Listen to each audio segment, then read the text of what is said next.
back here at Catterick. Carrie Ford joins us for a chat. She's involved with the Racing to School project that we were talking about earlier on. Good to see you, Carrie. It's another great day out at the races for the kids as well. How well is this project going? Oh, it's going really well. We're in our 21st year now, so we're on target this time, hopefully to work with 16,000 young people again this year. So, Racing to School is a charity. We're massively grateful for all kind of support we have, but we work nationwide with young people from, these guys are year sixes from local Hipswell Primary School, but from local primary and secondary schools to all race courses.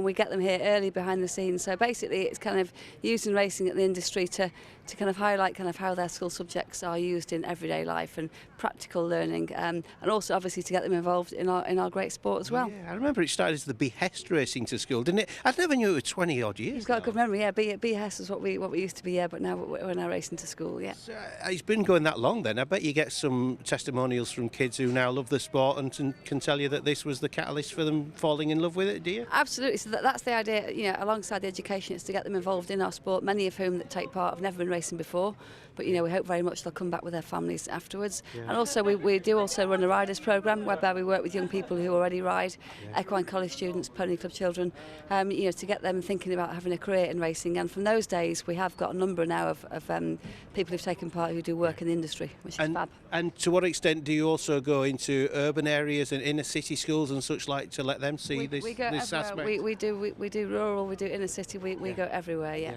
And who funds this? Who funds the whole project? So we're very grateful, very lucky we get some support from the levy board, but we have a designated fundraising team as well.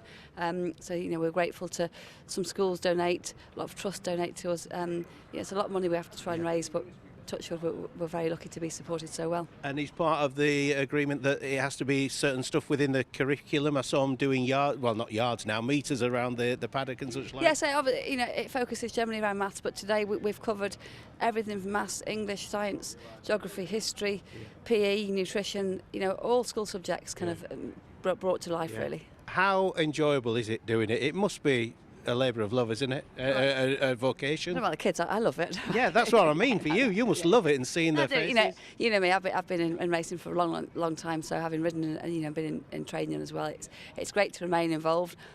All the lads I used to ride with now and girls have practically packed up. But it's great. Fiona Needham, manager here. I used to ride with Fiona years ago. So I love, selfishly and personally, I love keeping involved, and I find it very rewarding to share my bits of knowledge with the children as well, and to hopefully kind of get them encouraged and involved and inspired in such a sport that we all love. Well, you're a pioneer in your own right, given what you achieved as well over those national fences. That's a long time ago. You got a good memory. Well, it was soon after having a baby, wasn't it? Yeah, she's in second year at uni. She's 20 now. Crikey, really? That's fantastic. But that must open up a world for young girls as well, seeing that it's not just male-dominated jockeying. For me, I don't know how much kind of inspiring I was, because that was obviously very much the highlight of my career, and right at the very end, and I disappeared off the scene. But everybody now, it's wonderful that there's too many girls' names to mention. From Lucy Alexander that came along, obviously Holly, Rachel Blackmore. What can you say about Rachel? But so I just think it's brilliant now, especially with Women's International Day, even on Friday. There are so many women and girls now. Again, not just kind of riding, but Fiona, Suleika at Aintree in managerial roles at the track, which hopefully, as I say, it's fantastic that they're there, and also that hopefully they're inspiring young people to follow on. And final question, I must imagine 99.9% of kids on their way back home are absolutely buzzing, aren't they? It must be such good feedback you get from a day. Who's not going to love this? I'd like to think so, and we do it, and they do love it, and I think, hopefully it's a good fun day out, and it brings school life and maths to life and makes it fun. So if you can make them enjoy maths, you're doing a good job. That's fantastic. We're trying. Fantastic. Great to see you, Carrie. Look, you too. Thanks very much indeed. Take care. Cheers. Cheers. Okay.